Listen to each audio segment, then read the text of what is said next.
sis. What's up? Happy Friday. It is like 6:15. By the time you guys see this, it probably won't be like 6. Probably will not be, or probably will be like 6:30. I don't know what the heck is going on. I kind of got tired. I don't know. Today was a very interesting day. So because of the coronavirus, my job sent everybody to work from home. So today I kind of had to figure out my schedule, and because also that all of my reps went home, like it was just an extremely busy day for me. So I didn't even get time away. I barely got time away to just have time for myself to be able to think about some things. But happy Friday. Aside from all of the craziness that is going on in the country, like the craziness, it still is a good Friday. We're still going to recap or wrap up with our focus for the week, which is emotional health. Before we get into that though, speaking of the coronavirus, because everybody's talking about it, I just wanted to hit on it really quick. So, of course, everyone is getting all out of sorts because of the coronavirus. People are being quarantined. I'm honestly not having the best time either, and that's mainly because I just feel like I'm really bored inside my house, and I'm like, and my mom tried to check me. She's like, even if you weren't quarantined, you wouldn't have anywhere to go. I'm like, yes, but I wouldn't be forced to stay inside. You know what I'm saying? So, but anyway, regardless of all that, I think the main focus, like every time something dramatic happens or something major happens, and we talked about this a little bit last year for Be Blessed 2019. I want to say we've talked about it in Be Blessed 2020, but I can't remember. If not, I'm going to say it right now. Anytime something major happens or something dramatic or something very eventful like this happens, whether it's in your life or it affects the lives of those around you, anytime something like that happens, honestly, it is God trying to open our eyes to something. And it could be something as small as, sis, I needed you in this house for the next couple of weeks because you got deep cleaning to do. Or it could be major, like, sir, I needed you inside this house with your wife so that you can work on your marital issues. Or I need you to save money. Or I need you to focus on this area. So I feel like, yes, this is an interesting time for us. A lot of people are panic ridden. A lot of people are nervous and very fearful. But I feel like if you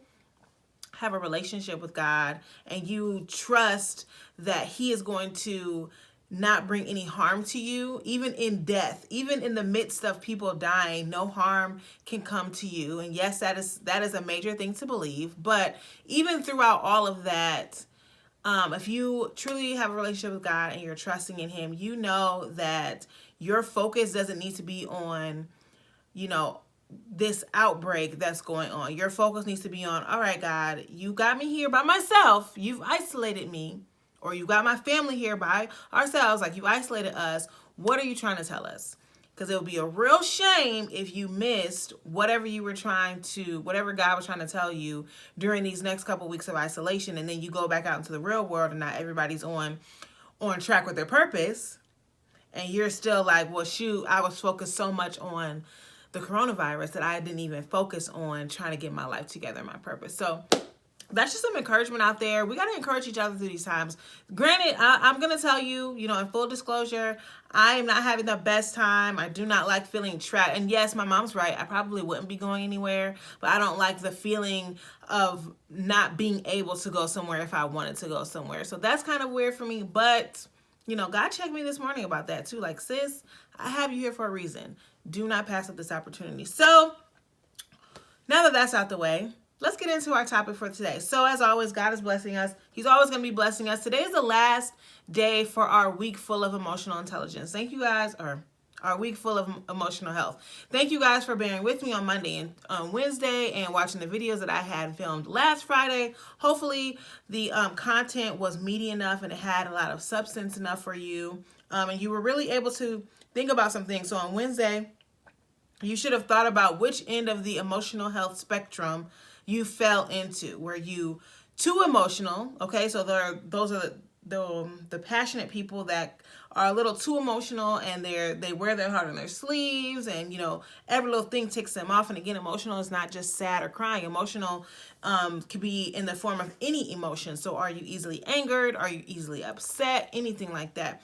Or are you not emotional enough? Now, I kind of teeter on this side because I realize this and I've been working on this. I'm trying to pull myself back towards the middle to get some balance, but I would be definitely a little falling towards this side because I don't express my emotions and my feelings as much as I should. Excuse me.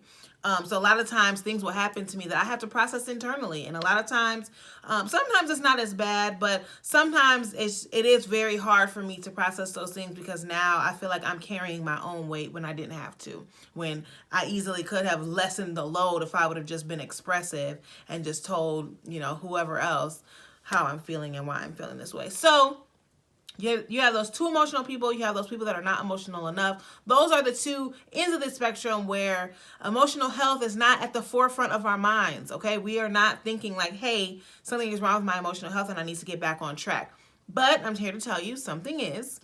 And in order to get back on track or pull ourselves towards the middle, the balance is where emotional intelligence comes into play. Now, what is emotional intelligence? A lot of people, I feel like if you haven't gone through this professionally or hasn't come up in a professional setting, then 9 times out of 10, it probably will not come up.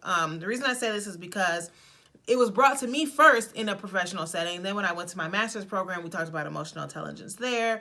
But a lot of times it comes up in professional settings because it's very important to have two main things, I think, are self-awareness and emotional intelligence, not just in the workplace, but outside of the workplace too, but especially in the workplace. So emotional intelligence is the capacity to be aware of, control and express your emotions in order to handle interpersonal relationships judiciously and empathetically. Now, that was like a mouthful, and that was what I saw when Google came up. But pretty much it's just about being aware of your emotions, how they affect how they not only affect you but others around you, and how different environments that you're in can affect your emotions. That way you're able to counteract some of those things. So if you know that you are that too emotional person and you may be about to come into a situation that is going to trigger your emotions, you have to be able to counteract, like, hey, I know this is going to be a high stressful situation. How can I pull myself back in so that I don't go off the hinges, okay? Or for the person that's not emotional enough, hey, I know this is going to be a situation that's probably going to have me feel some type of way. How should I learn, or what are ways that I need to learn how to speak up for myself or say some things in order, or prior to, could be during, whatever, so that I don't go through this array of internal mess, okay?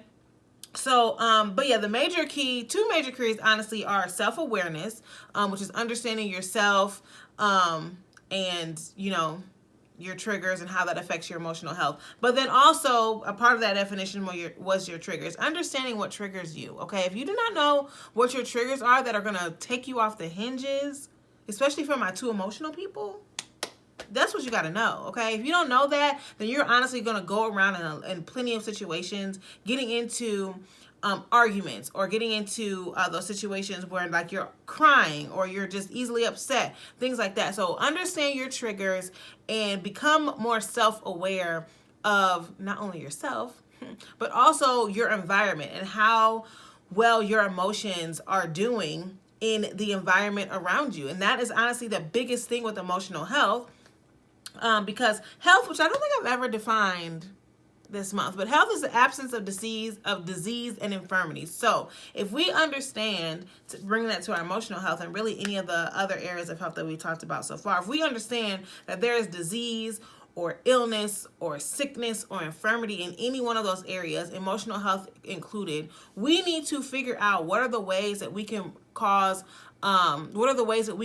extract that disease and now speak to the emotions and build it back up so that we are becoming emotionally healthy people, okay? And not just like, hey, I know what emotional health means. I've gotten rid of the disease. Now I'm here. No, because then you're just going to get right back sick. Similar to, I'll relate it to the coronavirus because doesn't everything relate to the coronavirus nowadays? But similar to the coronavirus, even if you are, that's why they are really stressing social, what is it called?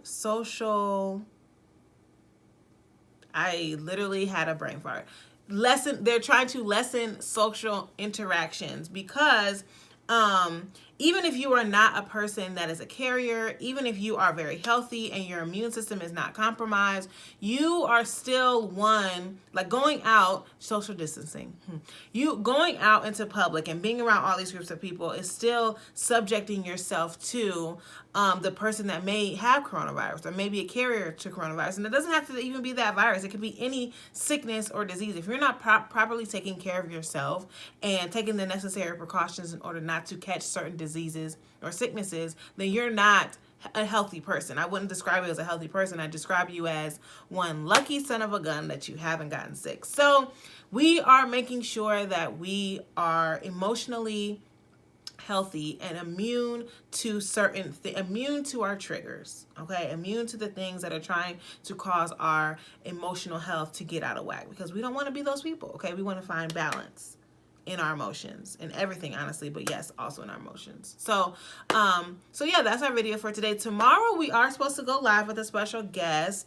Due to the social distancing, I'm going to have to reach out to my social guest to see if she still feels comfortable with doing that. If so, we will go live tomorrow. If not, then I'll still go live tomorrow, but I'll have my guest back on probably in a couple weeks when we do the month full of health recap at the end of the month. So we'll just swap the videos.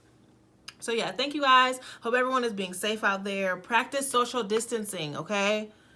And be smart and be wise, okay? And be healthy. All right, so that is our video for today. I hope everyone has a fabulous Friday and a great weekend. If I don't talk, well, I'll talk to you guys tomorrow, but still have a great weekend. Talk to you guys later. Bye.